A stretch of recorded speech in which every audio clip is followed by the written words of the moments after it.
Hello అండి, welcome to my channel. అందరూ ఎలా ఉన్నారండి? ఈరోజు వీడియో మామిడికాయ పప్పు చాలా రకాలుగా ఉండొచ్చు. ఈరోజు ఈ రకంగా వండుతున్నాము. దానికోసం 150 గ్రాములు కందిపప్పు తీసుకొని బాగా కడిగి దానికి తగ్గట్టుగా ఎసరు పోసుకొని మనం ఇప్పుడు స్టవ్ ఆన్ చేసుకోవాలండి. స్టవ్ ఆన్ చేసుకొని 3 విజిల్స్ వస్తే సరిపోతుంది కందిపప్పు.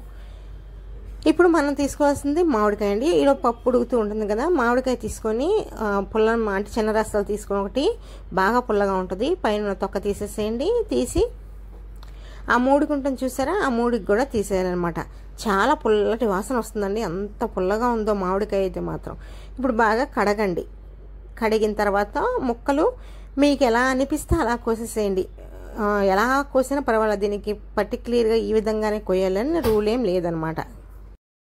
కోసము టెంకి ఉంచండి. టెంకి చాలా ఇంపార్టెంట్ అనమాట. టెంకి పారేయద్దు, టెంకి ఉంచండి. ఈలోపు మనం మందంగా ఏదైనా పెట్టుకోండి, మందంగా ఉన్న గిన్నె పెట్టుకోండి. మేమైతే కుక్కర్ పెట్టుకున్నాం, చిన్న కుక్కరు. దానికి ఒక 4 స్పూన్ల వరకు ఆయిల్ వేసుకోండి. ఆయిల్ వేడెక్కింది అనుకున్నప్పుడు సాయమినపప్పు ఒక 1/2 స్పూను, ఆవాలు ఒక 1/2 స్పూను, జీలకర్ర ఒక 1/2 స్పూను వేసేయండి.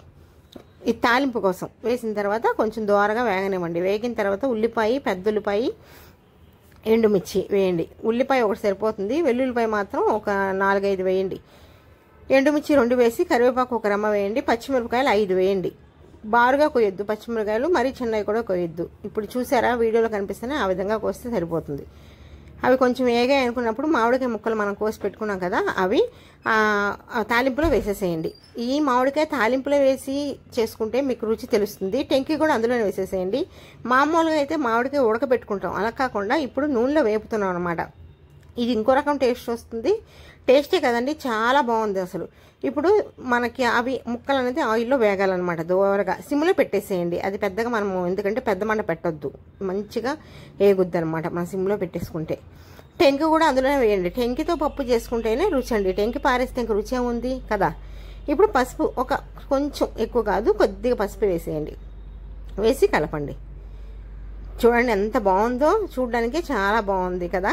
ఇప్పుడు నీళ్ళు పోయండి. ఒక్క గ్లాస్, ఎక్కువద్దు, ఒక గ్లాసు నీళ్ళు పోసేసి అలా వదిలేసేయండి. ఎందుకంటే ఇది ఉడకాలి కదా, కొంచెం మామిడికాయ టెంకి కూడా ఉడకాలి కదా, అందులో ఉన్న సారం అంతా మనకు దిగాలి కాబట్టి ఇప్పుడు హైలో పెట్టండి. మీరు ఉడకాలి కదా, నీళ్ళు పోసాం కదా, హైలో పెట్టేసేయండి. పెట్టి కారం వేసుకోండి. కారం ఎంత వేసుకుంటారంటే 1 స్పూన్ సరిపోతుంది. పచ్చిమిర్చి 5 వేసాం కదా, కారం 1 స్పూన్ సరిపోతుంది.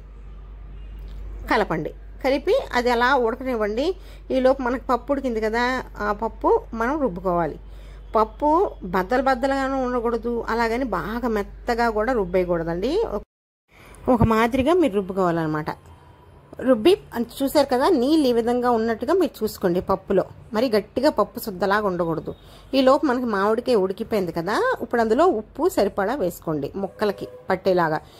పప్పులో ఉప్పు వేయకుండా ముక్కలు ఉడికేటప్పుడే వేస్తే ముక్కకు పడుతుంది అనమాట ఉప్పు. చాలా బాగుంటుంది మామిడికాయ. ఇప్పుడు మనం పప్పు రుబ్బుకున్నాం కదా, ఆ పప్పు అందులో వేసేసేయండి. ఆ మామిడికాయలు తాలింపు అన్నీ చేసుకున్నాం కదా, దాంట్లో వేసేసి కలుపుకోండి. కలిపి మీరు బాగా కలపండి, ఒక ఉడుకు రానివ్వండి. అప్పుడు మీరు ఉప్పు చూసుకోండి. ఉప్పు ఒక్కటే చూసుకోవాలి, ఇంకేం చూసుకోని అవసరం లేదు. చాలా బాగుంటుందండి మామిడికాయ పప్పు. ఈ విధంగా చేయండి, రుచి చాలా బాగుంటుంది. టెంకితో సహా మీరు అన్నంలో వేసుకొని తినండి, అప్పుడు దాని రుచి అన్నది తెలుస్తుంది అనమాట. మామిడికాయ పప్పుని మించిన పప్పు ఇంకోటి ఉండదండి. అది మనం రుచిగా వండుకునే దాన్ని బట్టి కూడా ఉంటుంది. ఈసారి ఈ విధంగా వండి చూడండి, మీకు నచ్చుతుంది. తప్పకుండా అందరికీ షేర్ చేయండి, అలాగే ఒక లైక్ అయితే చేయండి, సపోర్ట్ చేయండి. Thanks for watching.